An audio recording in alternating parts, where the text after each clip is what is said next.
Welcome to Through the Rough, a place where real life people share the real life experiences that have shaped us into who we are today. Well, ladies and gentlemen, welcome to Through the Rough. Welcome back to, we're going to call this our opening episode of season 2. Let's just be honest. This is going to be our opening episode of season 2. We're going about things a little bit different. We're going to try a little idea. And that's what's the fun thing about podcasting is we can do whatever we want. And there's as many people who say you shouldn't do it that way or you should do this and you should do that. It doesn't matter what they say because this is about us, about what we want to do, and how we want to do it. Am I right? It's our podcast. Well, I'm Sam, and I'm sitting here with my beautiful, wonderful wife, Lindsay. Hello, everybody. Well, welcome to Through the Rough. Like the opening credits said, it's real stories from real people that have shaped us into who we are today. So what we're looking at today, we're going to talk about a couple of things. We decided to come into season 2 a little bit different than we've done other things in the past. But what we're going to do is Lindsay and I are going to have a couple of conversations, and I'm going to plug my coffee mug. Through the Rough. I'll plug mine. I did paint mine. Right on. Didn't make it, but I painted it. We're going to talk about a couple of questions. Question number 1 today is, has to do with childhood curiosity to adulthood. Why do we lose our childhood curiosity as we grow up, and how can we get it back? And which is going to lead us into question number 2. Why do goals matter in life, and how can we set them without stressing ourselves out? That's hard. That is very hard. That's really hard. I think setting goals is a lot more complicated than a lot of people think. But in reality, it's really, really, really easy if you do small steps. Yeah. But God, I don't want to jump into this right now. No, we let's go back to our first question. So why do we lose our childhood curiosity as we grow, and how can we get it back? For me, I think there's many different factors into why people lose curiosity as they get older. A big main one is just being an adult. You gain responsibilities, and so you have other priorities, and so being curious and seeking out new things, sometimes life kind of gets in the way and doesn't allow you to do that because of your own responsibilities as an adult. What do you think? I think yeah, maturity plays a big role in it. Curiosity for me, I'm a naturally curious person. I try to ask a lot of questions in life, and I think the podcast in itself is a good example of that, where all we really do is we ask a lot of questions and ask questions to learn, and that is curiosity in itself. I like to learn things, and I think other people like to learn things, but I think one of the things that help, that I don't want to say help, but one of the things that diminish curiosity in an individual, and I would say really it kind of starts hitting you when you're about 15, 16 years old. It has to do with, I don't want to call it society or peer pressure, but it's kind of like that. You want to go with the flow. You don't want to be that outcast. You don't want to be the guy that looks like a dumbass or asks dumb questions or doesn't know like everybody else. And where when you're a little child, and it's funny, you can watch movies too that are kind of like this, but when you watch children, everything is new to them and they want to know about it. But as you turn into an adult, things that aren't new or shouldn't necessarily be new to you, but they are new experiences to you. And when you express that curiosity or that desire to get in, there's a lot of times where people look at you like you're behind the curve. You don't know what you're doing. You're not up to speed. Where have you been the last 20 years?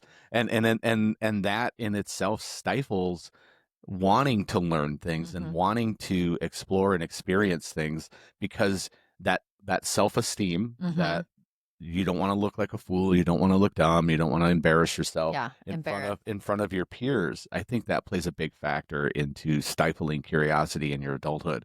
And again, I think that really starts coming in when you're 15, 16 years old and you start dealing with those different peer pressures. And I think too, around that same age, you start kind of feeling more of an adult, or at least in your as a teenage mindset, that you are more in an adult now, coming into that. So you kind of have that mindset of, I already know all this. I already know it. We all were that teenagers. You thought you knew everything.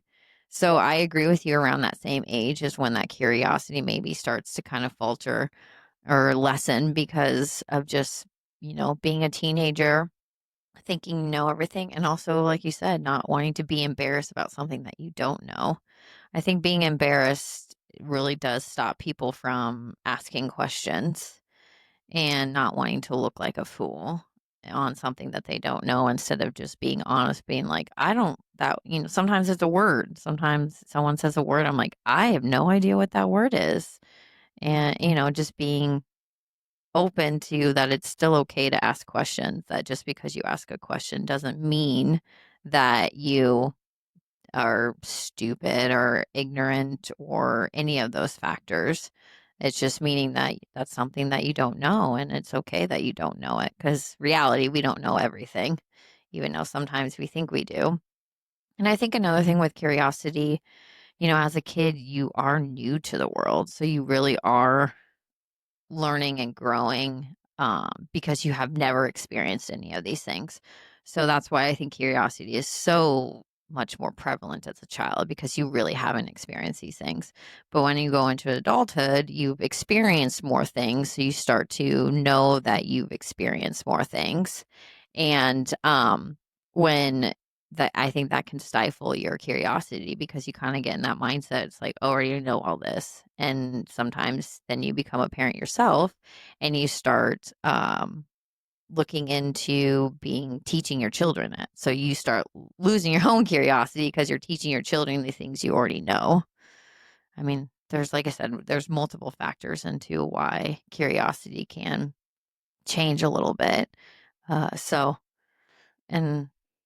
what do you think? I think Ringo's snuggling up to my feet next to the table here. We have a Catahoula leopard named Ringo, if you haven't caught that in any of the previous episodes. And he is down here right now with us, He hanging out. is. He's taking his daily naps. He's Which, more of like a cat than a which, dog when yeah, he sleeps all day. his daily naps are about 12 hours a day. Um, what else about curiosity? What is something that you're curious about right now that you don't really, you haven't risked, you haven't taken the risk, or you haven't tried to learn? My ear itches. You haven't taken the risk, or you haven't tried to learn, because of you don't have that confidence, that confidence, that little kid confidence, that call it a Conor McGregor confidence. You know, um, Honestly, right now there's one little thing that I've kind of started doing that I've always wanted to learn: sign language. I know two things in sign language. Well, no, actually, I think I know four. So it's something that I don't know. I've always like I learned sign language as a kid, not learned it, but I learned how to do an entire song in sign language. This was something we learned as a kid. And I knew it even in my adulthood. And I don't remember all the signs for it because I kind of quit practicing it. But with that kind of catalyst me as an adult to learn other kind of signs. And I had met a few people that throughout my life that were in sign language classes. So I was able to kind of do a little bit with that with them.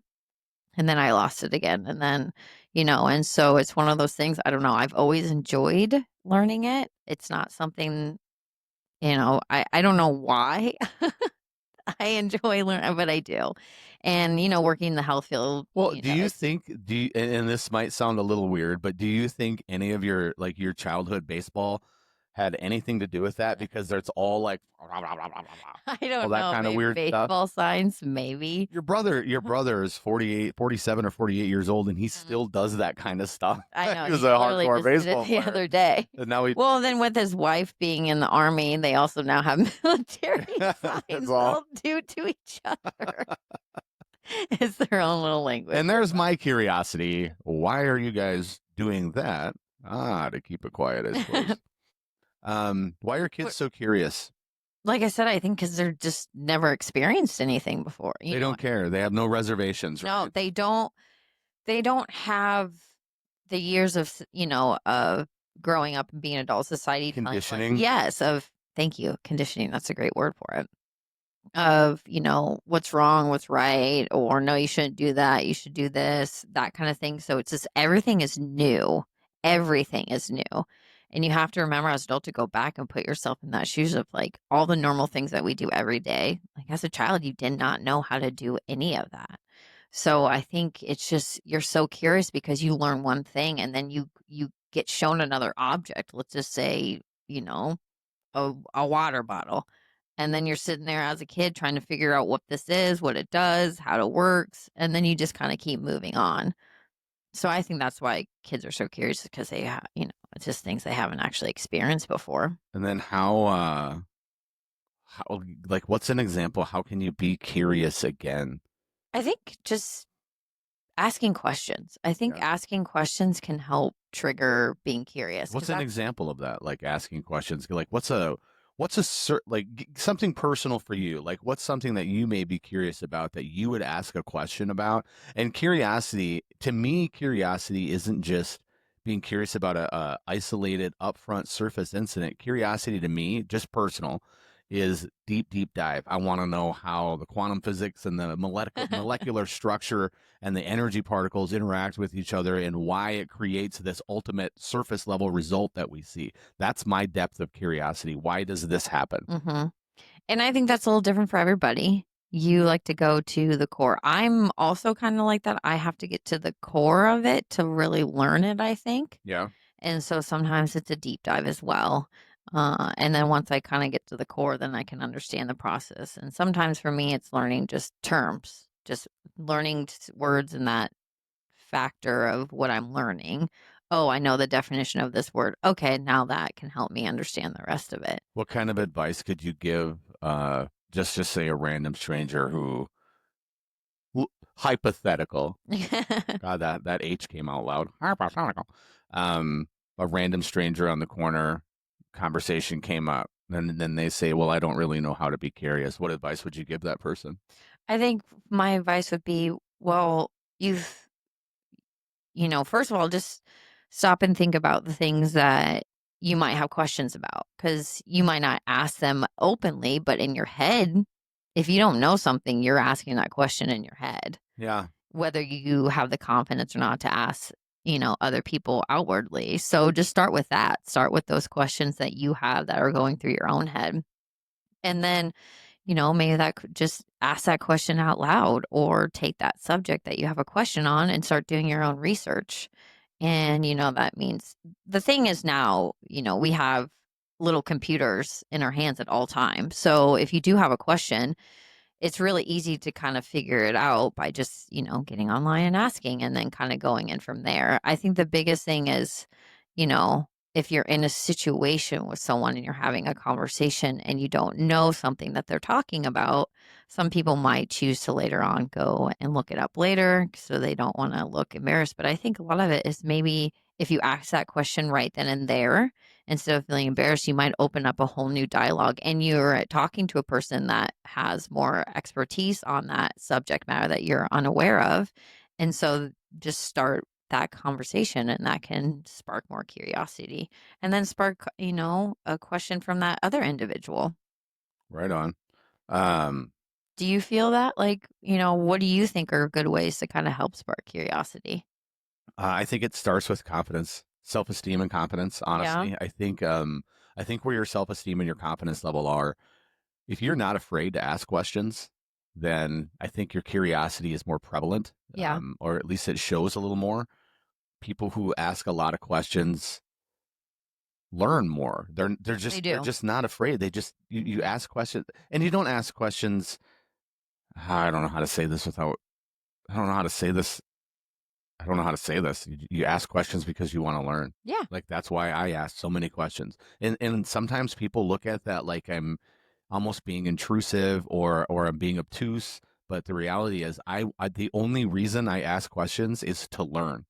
That is it. I don't ask questions to criticize or anything like that. I'm trying to learn something. Yeah. And whether it's trying to learn a direct approach or an indirect approach, I need information. So my curiosity, I have to ask these questions to learn that stuff. And that's I think curiosity is a driving factor for me, how I function in life. I would say that you ask a lot of questions. And I think, some people who might question, like, why are you asking me all these questions? Those are people, because society, again, is another factor of, not wanting you to be embarrassed to ask questions. So people might not be used to someone asking a lot of questions because society around them kind of, makes you feel like you shouldn't be asking questions and you should know these answers, or or it's your, like you said, your own confidence of, I don't want to feel stupid here, so I'm Yeah. not going to say anything and act like I know what they're talking about. Here's a challenge to a listening audience. Let's strike up a little bit of conversation on curiosity. Go ahead and drop a comment in the Spotify comments and ask us a question. Yeah. You know, anything that you're curious about, yeah, about us. Where are you from? Why do we do what we do? What are we doing? What are we hoping to do? What's just a random, or maybe a statement that you just want to get out? Keep it PG, obviously, but um, let your curiosity express itself through the form of questioning. I've the kind of next section is, why do you think curiosity makes life better?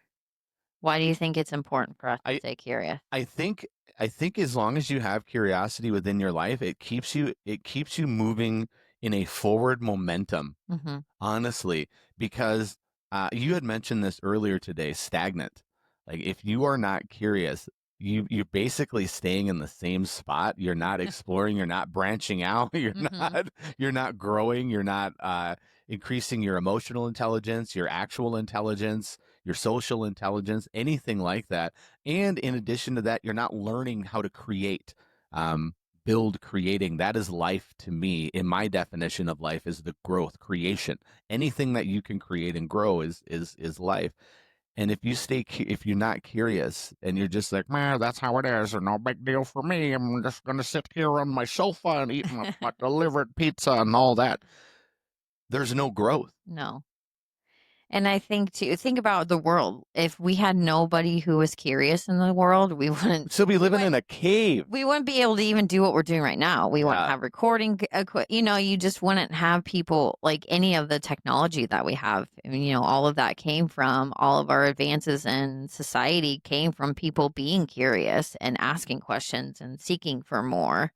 And so I think it's a huge part of just society growing as a whole, Yeah, and, even technology. And so I think being curious is extremely important for everybody. I agree. It helps catalysts and, to continue to grow, whether that's being an individual growth or as a society. So, Right on. Real life examples. Share times you followed curiosity, like learning a hobby, traveling somewhere new, or asking people about their lives and how it changed your perspective. um, honestly, the one of the biggest ones for me, because it's still, is learning a new hobby. Mine was actually like learning how to ride a motorcycle. I've Oh, talked yeah, that about was that a a few big times. deal. That was huge, Did huge, you do you want to tell because people the story on that? I can. So back in 2019, I bought a motorcycle in my adulthood. Sam Um, did. Beautiful yep, motorcycle, by the way. it is now. It was cool It when I was got cool it. then. I mean, yes, it Now it's looks super cool. amazing now, but still cool when you first got it. But his motorcycle, one seater. It's an Indian, so there's no two-person seater. So, he was whipping around all the time, and we talked about, um, we kind of made a conversation about getting the piece to have an extra seat on it so I could ride with him. And it had been brought up, I know, a few times, and Sam never seemed to, like, he agreed, but he never seemed too enthused about the idea. And so I kind of got the hint that, like, that's not really what he wanted to do, but he wanted to have me included. So he casually kind of made a comment one day about me learning myself how to ride. I like how nice you're being with that. I flat out said if you want to ride a motorcycle, get a license and ride it your own. You were nicer about it than how you say you were. You were nicer about it. You didn't want to hurt my feelings. You had some tact there. And so I thought about it, and honestly, learning to ride a motorcycle is something I've always wanted to do, but honestly, I never thought I would do it because it terrified me, literally terrified me. And so I kind of just got this weird, like, when he said it, like, you know what? There's many people who ride a motorcycle. I can take a class, I can learn, and let's try this. So to really make sure that happened, I like went on right away and found a class like over a weekend that I could actually go and physically I learn. thought it was Just longer than that, wasn't it? Wasn't it like a no, 4 day? no, it was literally Friday, Saturday, Sunday. I failed my motorcycle test like 3 That times. test is You hard. didn't even have to take the damn thing. You just took that class. I took the class, but I had to take the test in the class. Yeah, but still. And it was just as hard as the DMV. Trust me, those guys, they were very nice, but they weren't going to let you not, like if you screwed up, you got docked. So it was very nerve wracking. But that's how I did driver's ed. Yeah. I took the driver's ed class and I did my actual driving test at the driver's ed class. And so I got passed and I just had to go into the DMV and just take my written test. So I did the same thing with motorcycles. So I went weekend, got on a little motorcycle, and I learned how to ride a motorcycle in a weekend. I remember the first day was like classwork and learning safety and all that kind of stuff. And then later in the afternoon, we actually got to go on the motorcycle. And I had to get on the smallest one they had because I'm very short. And Lindsay's only like 5'3" and 95 it's pounds. not, I'm a tiny person. So, and I remember the first time I rode it, like actually rode it, we went like, I don't know, 20 feet. But then we took some breaks, and the first thing I ran was to my phone and texted him that, oh my God, I just rode a motorcycle. Right on. All because you were curious. All because I was curious. And you weren't you faced that fear, right? Oh yeah, I faced it. And you guys, like, I still get nervous because, you need to always be a little nervous when you ride a motorcycle just because you got to be cautious. Cautious, yeah. Same thing if, like, learning how, shooting a gun. Always be nervous of a gun. Even if you've handled guns your whole life, you should always have that nervous kind of feeling with it because you get too comfortable, you get complacent. But yeah, it's just one of those things that I was curious about. I've always wanted to do it, but it terrified me. And, my lovely husband here was the catalyst to help me get over that fear. Beep, beep. And and now I can ride a motorcycle. Me, like fear, I'm just like, just do it. Why? It's just go do it. Why are you being such a? Just go do it. I don't understand what you're so afraid of. Just go do it. I'm afraid of crashing and dying. That's what I was afraid of. Yeah, I don't even think about that shit. I think if I keep that out of my mind, it helps reduce the opportunity that could happen. It does because you kind of put that into play. I get. I don't know if that's like a universal thing. Yeah. If I'm just weird. What's something about you've curious about that? Oh, dude, this is true. This whole podcast. Yeah, this is all curiosity right here. Everything about this process, everything that we've done, the growth, the evolution. It constantly, again, season 2's evolution, right? This is evolution from season 1. The equipment, the gear. We didn't do video in season 1. No. We toyed with it briefly, but season 2, this is going to be a staple of our podcast. So this is curiosity. I have to learn this stuff. I don't have a teacher. I don't go somewhere. I got a friggin' chat GTP and YouTube videos and as much social media stuff as I can get, but it's all curiosity. And I ask questions, and 90% of the time, nobody responds. And if they do, it's some bullshit answer that has nothing to do with the question you asked. So online is hard, but it is hard. Yeah, but this podcast is curiosity. Another thing I'm curious about is myself, my life, my understanding of my mental health, my emotional intelligence, my well-being.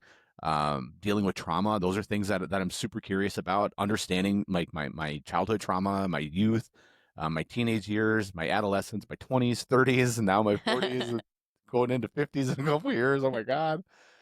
But like, yeah, all of that stuff is curious. I'm curious about life, the universe, everything, man. Everything. Like nothing, there are no limits for me. I'm definitely curious of the universe and how it works. I don't know if I'll ever know how it works. I don't know if any of us will ever know how it works, but I'm curious to keep trying to learn about it. Yeah. Drop a comment on any platform that you're listening to, if it's iHeartRadio, Amazon Music, Apple Podcasts, or even if it's, look at there, I just got a scam text saying that I owe the Nebraska Department of Vehicles enforcement penalties from some number in Europe. Yeah, that one's been going around. But if you're curious about any of this stuff, leave a comment in the section. Like I said, Spotify, Apple, Amazon, iHeart. Leave a comment. Drop your curiosity. Let us talk about it. Let us come back to it. Let us know what you're curious about. Who knows? Maybe we'll connect and we'll reach out and we'll give you a call and we'll put you on, and we'll get your input too. Next question on our docket today is, why do goals matter in life, and how can we set them without stressing ourselves out? That answer I think is easy, but why Mhm. don't you lead? Why goals matter? A big one is, without setting goals, excuse me, without setting goals and um, setting goals and keeping your goals, I think you become, like we talked about, stagnant. You don't have any personal growth. You kind of just stay in the same routine over and over. You may become complacent. And so it kind of stops you. It stunts your own personal growth by not challenging yourself. That's what goals do. They challenge something different. Either it's a mindset, a lifestyle change, whatever your goal is. It just helps you keep moving forward and not becoming stagnant.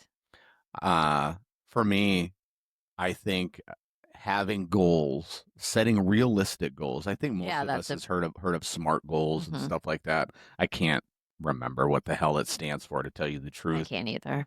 But something achievable, attainable, blah blah blah blah blah blah blah. But goals, I think if you don't set goals in life, like you said, you're just going to be stagnant. But I think there's misconception on goals. People set goals, like they set these goals to fly to the moon. Like I'm gonna set a goal that I'm gonna build a mansion on an ocean somewhere and underwater base. Like whatever. These goals they seem unrealistic. Like they seem unrealistic when you say I want to do this. But none of it's unrealistic if you set the goal in what I would call like micro or macro goals. One of the things that I want to say, I'm an avid video gamer, and I like to do games that involve like quests and something called meta quest. And a meta quest in a video game is a one really, really, really, really big, super hard to achieve quest, but it's broke down into like 40 different steps. Mhm. So all you do is do each little step, just do each little quest within this step, and then eventually the whole meta is finished. And there's no different with there is absolutely no difference with that than it is setting real life goals. Small quantifiable goals that you can measure, that you know are attainable, that you can achieve, but ultimately lead to the end goal. Like it leads to I want to be a millionaire by the time I'm 49 years old. Well, are you taking the steps and are Mhm. you following through with the actions that it is required to achieve that goal daily? I want to have a happy life, happy wife, great marriage. Um, in everything that you do, that long term, that end goal should be on the forefront of your mind so that your actions Mhm. align with achieving that goal. Yeah. So goals are neat. Goals are I think goals are essential in achieving Yeah. anything in your life, anything that you could possibly do. You have to set. Maybe you don't have to, but you really should set a goal to help you get there. I think goals also can help with like uh mental, like depression, any kind of those things, because it can help you maybe get yourself out of those things by setting small goals. Let's say you are battling depression or anxiety and you just feel stuck and you kind of just keep going through the same thing over and over again and nothing is changing. You know, by setting just small goals to try do something one slightly different that day. That could be, I'm going to actually go for a 15-minute walk today. Yeah. And by achieving that 15 minutes, honestly, 15 minutes is not long at all in the scheme of your entire day. So just taking one little step like that, okay. And physical activity helps with depression. So Yeah, it releases serotonin, right, in your brain, and the next which day you feel like, okay, I did that goal. And then the next day set another small goal. Okay, I'm going to actually go for a walk for 20 minutes today instead of 15. Or I'm actually going to get myself out of bed today and I'm going to empty my dishwasher. Something, it doesn't have to be crazy, but or I'm going to leave a note for Sam, and Sam's going to empty the dishwasher. or you do that. Yeah, But it just goals can because also that help. aligns with my long-term goal of happy wife, happy life. There you go. See, so I will And take that action. But it helps. Just like you said, it doesn't have to be the huge goal. You can have the big goal of by 60 years old, I want to have $1 million. Okay, that's a great goal if that's your goal. But again, it doesn't mean at 60 all of a sudden you're gonna have $1 million. You do have to take little steps. You have to take the steps in between to get to that point. But little goals can help you achieve your big goals. And it just helps you stay motivated, I think, that you're moving towards something, because we can get into the Monday of our normal life, day in, day out, doing the same thing over and over again, waking up, going to work, coming home, taking care of the kids, getting dinner, going to bed, same thing. So having little goals for yourself, I think, helps you get out of that routine all the time and doing something different. And then making you feel like you did accomplish something. That's Again, it a doesn't have to be a huge, grand, I won an Academy Award kind of big, crazy accomplishment, but something of, you know what, we've been wanting to, redo our backyard patio area. And guess what? We were able to do it this weekend, kind of thing. Just whatever little thing that is, just to kind of help you keep moving forward. We were just talking about something similar, and this isn't like a life-changing event or anything, but it No. is a goal, right? Yeah. You set a small goal, like reworking the upstairs of our house. You wanted it like to have I a did. more of a feng shui flow, Yes. kind of like a um, Celtic Gothic like look. Mm-hmm. So it's like dark greens, real beautiful greens and colors and dark colors and flow like that. And that was your goal, and it took you almost 3 years just to get a lamp, I a know. specific lamp to help you achieve this goal, and a specific bench, and then another lamp and some decor. Not only that, but then the plants had to grow Uh-huh. accordingly. So again, it's not something that happens overnight. It No. takes time, but with one step at a time, making sure that you stay mentally focused, you align with this thing, that your choice, your actions, the actions that you are taking in this exact moment are aligning with this goal. Our goal, we want this podcast to blow up. We want it to get big. How do we do that? Well, season 1, we had to learn what the hell we were doing. Yep. Season 2, we're starting to incorporate video, and we're still going to learn, but we're taking steps that align with the goal. Mm-hmm. And anything that you do in your life will do that for you. But you have to set one.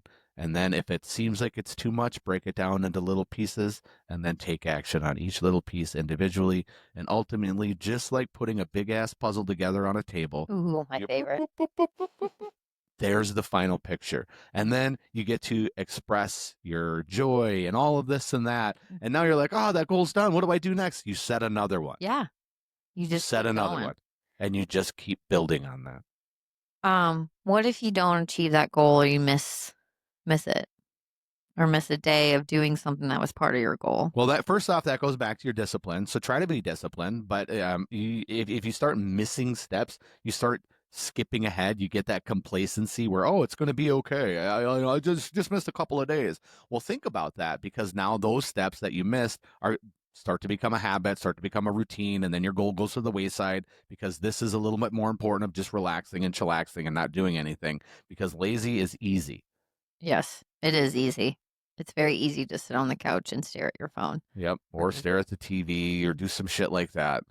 It is easy, again, to become complacent. I think if you go back to season 1, you talk to the 6.5 hour episode that we did with the law enforcement officer from Houston, Texas, talked about complacency, and how easy it is to get complacent. And he got shot 5 times as a result of that. Being complacent. Obviously, I'm not going to get shot 5 times because I didn't mow the yard this weekend, right? But eventually you might get a ticket from the city. Exactly. Exactly. Hey, there are continue. consequences to complacency. Mm-hmm. So, but yeah, I think you just have to, it has to stay, not necessarily at the forefront of your mind, but it's got to stay active. But I think you also need to show yourself grace, that it's okay to fail.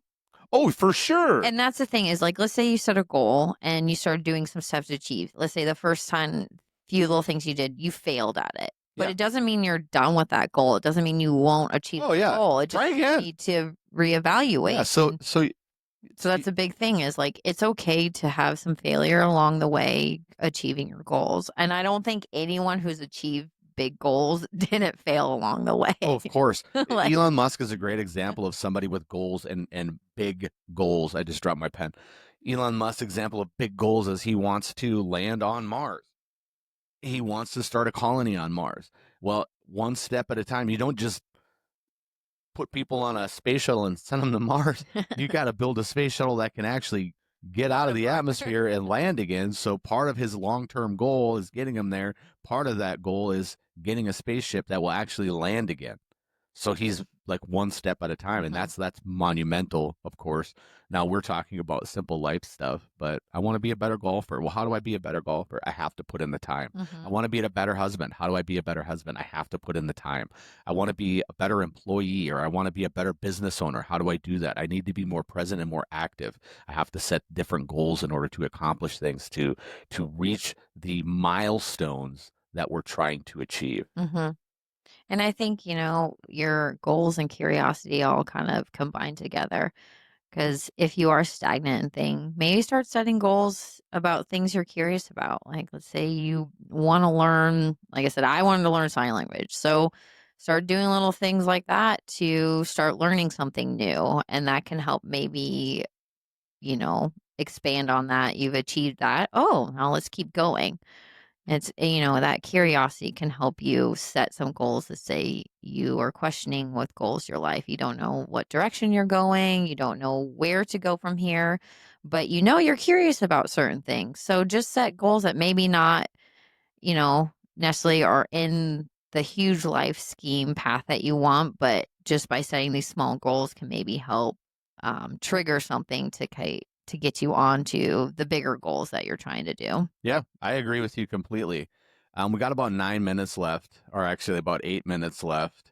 Um, Goals give you a reason to keep moving. Start small, not big. Don't be so hard on yourself if you fail at a goal. You just mentioned that. It doesn't mean that you lost. It No. just means that you failed that attempt. All that attempt is it's going to show you, if you pay attention, it's going to show you where you went wrong and then what little slight improvements or tweaks you can make to readjust. Just because you didn't get it on your first try doesn't mean anything. And I think that's the thing, a lot of people are afraid to set goals because they're afraid to fail at Yeah, and that there's they nothing didn't get it. wrong. Like, you have Failure. to. Yeah. And we teach, our children about that. Like, it's okay that you're not going to be really good at something right away, but you have to understand that you got to keep practicing at it. And I think some people are afraid to start new things because they think they're going to fail right away, which more likely you will because it's something new. Who in the hell gets it right the very first time? The very first time. We always too when we give examples of, famous athletes or whatever, that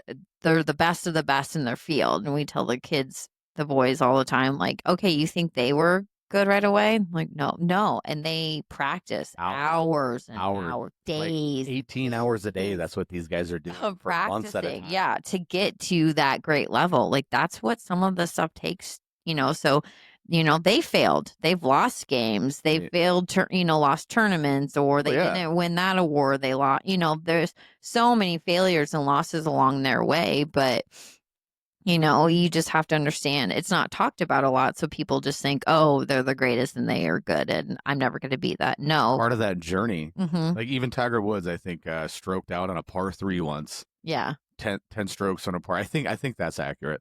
But like the greatest golfer of all time in the history of the game, the greatest in the history of the sport, has even bombed out hardcore. Everyone I mean, happens. yeah, like nobody's perfect, And I and think that's what don't our expect thing yourself to is. be. Don't be afraid to fail because it's okay. So And what really matters is you just pick yourself back up and keep trying. yeah, celebrate the small wins because each small Yeah. one is a bigger step towards the end result.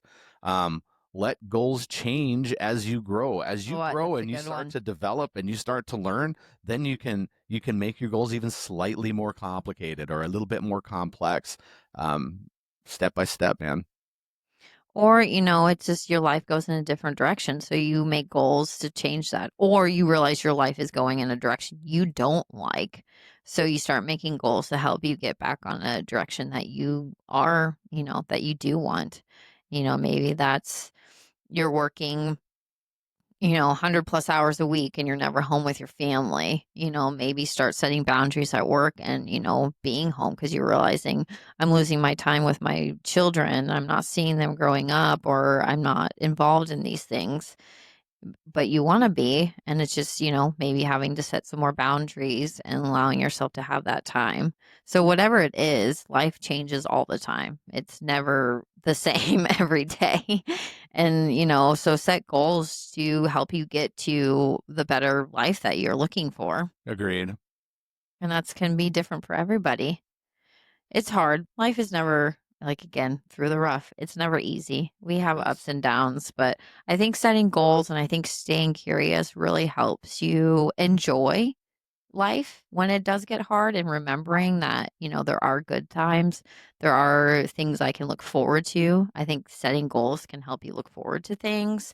Even staying curious about traveling the world. Like, okay, we just planned a trip for ourselves here. We said, let's see, we talk about going to all these different places and we finally like, you know what, let's just pull the trigger. Yeah, like if you And don't just, I yeah. was like, man, we've been talking about this stuff for years. Let's just do it.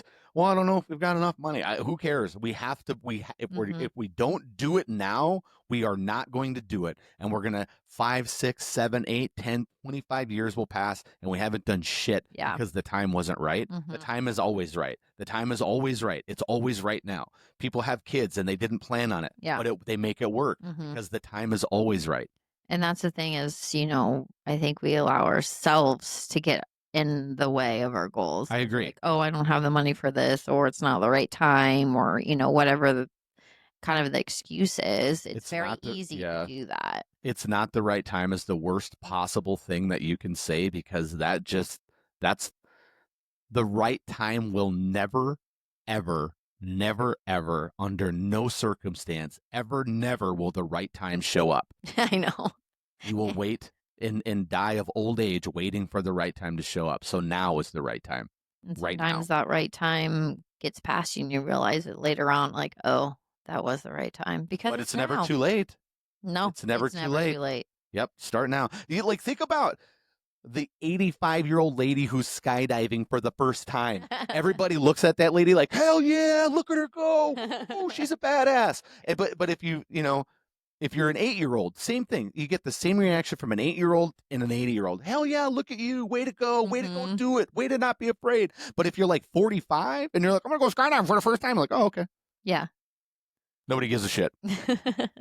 Everybody expects you to be able to do whatever it is you want to do. Yeah. But funny, right? It is. But never stop, Yeah. Be the 8-year-old and the 85-year-old every Yes. single day. Every day. We always say try to be 1% better.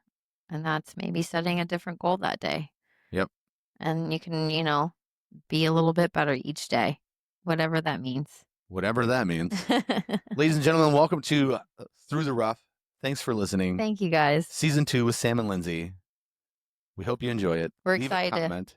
We're excited for season 2. We're excited for more episodes of Sam and I talking about these questions and seeking your guys' feedback as well, asking yourself these questions.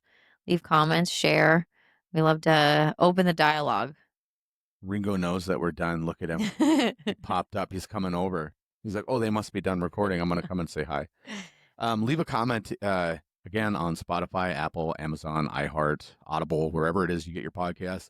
Drop a comment and let us hear about your goals and what steps you're taking to achieve them. Is it a big goal or is it a small goal to achieve a big goal? Let us know. Let's create this. Let's create this community to talk about this kind of stuff openly and bravely and not afraid to risk it all, man. I love it. And until next week. Sam, have you been through the rough? Oh, gosh. Are we actually going to ask ourselves that? Of course I've been through the rough. My whole freaking life has been rough. But it's not. It's not rough. I don't know. Yes, I have. It's ups and downs. Yeah. And I know you have too. Yeah. Have you been through the rough? I have been through the rough. And every day it's going to it's going to just be rough. No, not every day. You got to look at life through, it's better, more positive than negatives. Yeah, but it's never the same. Cake and ice cream. No, it's never not. Always cake and ice cream. No. Some days there's gravel in your cake and there's glass in your cake and There's old charred And burnt wood in your cake. and other days it's just one little piece of hair. Yeah, and then there's hair or a dead fly. Or sometimes you just get perfect cake. Every once in a while you get perfect cake and perfect ice cream. Mm-hmm. Some days your cake is perfect and all your ice cream is melted. Who knows? But that's life, right? That's life. All right. Until next time, we'll talk to you guys later. Come back. Thank you, guys. And thank you. Bye. Thank you for listening. Don't forget to stop by throughtherough.net to check out our latest episodes, merchandise, and hit that donation tab to keep content coming. See you again next week.